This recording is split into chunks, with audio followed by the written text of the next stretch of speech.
Right now at 5, a chase and crash, but first, a bicyclist hit. Tonight, he tells his story of survival. Developing right now, digging for days. Now we know what investigators found on the scene in Oakland Park. Safety alert, a woman attacked at her Brickell condo tonight. Questions about security as police search for the man responsible. And waiting tables goes high-tech. See the robots set to change your next restaurant experience. Thank you for joining us. I'm Carly Barnett, in for Lauren Pastrana. And I'm Elliot Rodriguez. CBS 4 News at 5 starts right now. This is CBS 4 News at 5. Tonight, a bicyclist tells his story of survival. We're not only hearing his story of survival, we're also hearing the calls for help made during that chase. CBS 4's Austin Carter is live outside of Broward Health, where that cyclist was taken. Austin. Carly, Elliott, well, the good news here, CBS 4 News. Austin, thank you for that live report. We turn now to a developing story. We now know what was found by investigators digging in Oakland Park last week. It was human remains, and now the Broward Sheriff's Office and the FBI are asking for help identifying who those remains belong to. This was the scene in Oakland Park as investigators were digging. They believe the person's death and burial took place sometime between 2014 and 2015. At that time, none of the buildings in that area existed. But if you know anything, call Broward Crime Stoppers at 954-493-TIPS. Miami-Dade police are investigating a deadly shooting at a Valero gas station in northwest Miami-Dade. This was in the 1300 block of 79th Street.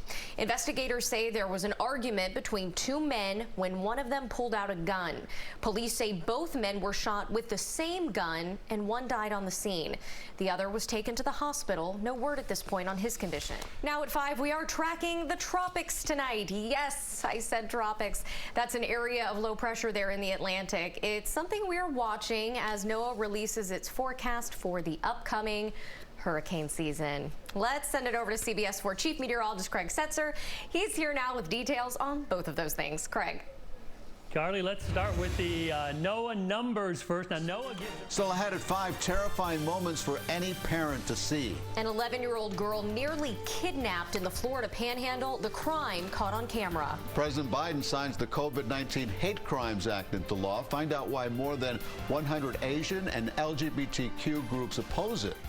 We meet a teacher who is inspiring students with all the right moves. It's a Miami Proud designed to get you up on your feet.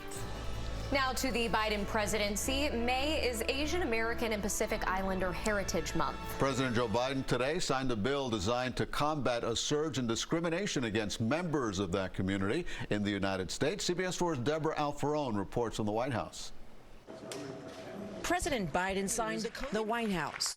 More than 100 Asian and LGBTQ organizations oppose the COVID-19 Hate Crimes Act, saying it does not help other marginalized groups.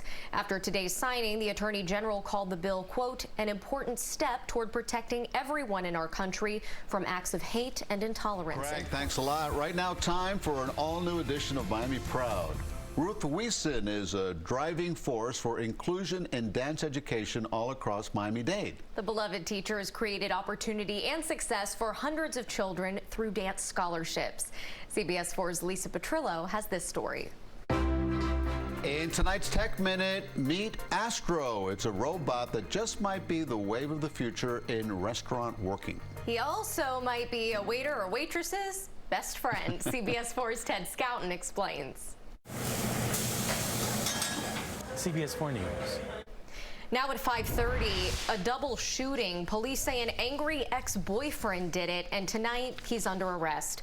Miami-Dade police say he followed his ex-girlfriend and her new boyfriend before shooting them both. This unfolded last night near Bird Road and Southwest 98th Avenue. CBS 4's Brooke Schaefer has our report. A pretty wild story. Now to the latest on the coronavirus pandemic. First Lady Dr. Jill Biden and the nation's top infectious disease expert, Dr. Anthony Fauci, toured a vaccination center in the nation's capital as states push ahead with plans to return to pre-pandemic life. Nationwide, new COVID cases have fallen below 30,000 a day for the first time in nearly a year. But cases in children are on the rise. Just this week, the FDA eased cold storage rules for Pfizer's 2-dose vaccine in an effort to make it more widely available. By the end of this calendar year, it's likely that we'll have enough information to vaccinate children of any age. Meanwhile, the CEO of Pfizer and Moderna now say the first Americans to be vaccinated against the coronavirus could require a third booster shot as early as September. The Florida Panthers are back on the ice tonight in Tampa for Game 3 of the Stanley Cup playoffs. The Cats find themselves in a must-win situation, down 2-0. Steve Goldstein joins us now live from Tampa with more. Hey, Goldie, what do they need to do Carly, tonight? Elliot. Yeah, you know, Elliot, Carly, I had to break out the Lucky Panther shot. Let's check out what's trending now, an electrifying announcement from Ford. The automaker's $22 billion investment in electric vehicles is about to hit the market.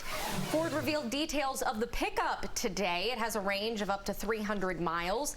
It has all-wheel drive, can haul up to 2,000 pounds, and can tow up to 10,000 pounds. Owners can also tap into its batteries to power things like lights and tools. Now, about the cost, the starting price is just shy of $40,000.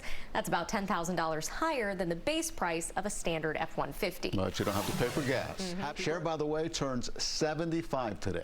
She looks amazing. Yeah.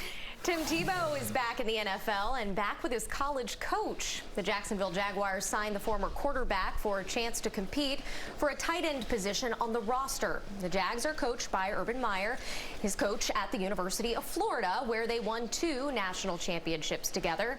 The 33-year-old hasn't been on an NFL roster since 2015. He has a lot of fans in Florida, but he still has to make the team. We'll see what happens. Right, exactly. Yeah. Not that easy. There are always great videos and stories to see online. Check out more of what's trending on Twitter, Instagram, Facebook. Welcome back. New details tonight. A new report shows that Princess Diana was deceived into giving a bombshell 1995 interview to the BBC. That was the interview where she famously spoke with Martin Bashir about her marriage and struggles with mental health. According to The Telegraph, the probe by one of Britain's former top judges reportedly found that Bashir lied to Diana's brother, Earl Spencer, and breached editorial guidelines in mocking up bank statements to get a meeting with Diana. Bashir resigned from the BBC last Friday, saying he was in bad health, but apparently had seen the results of the investigation before he did.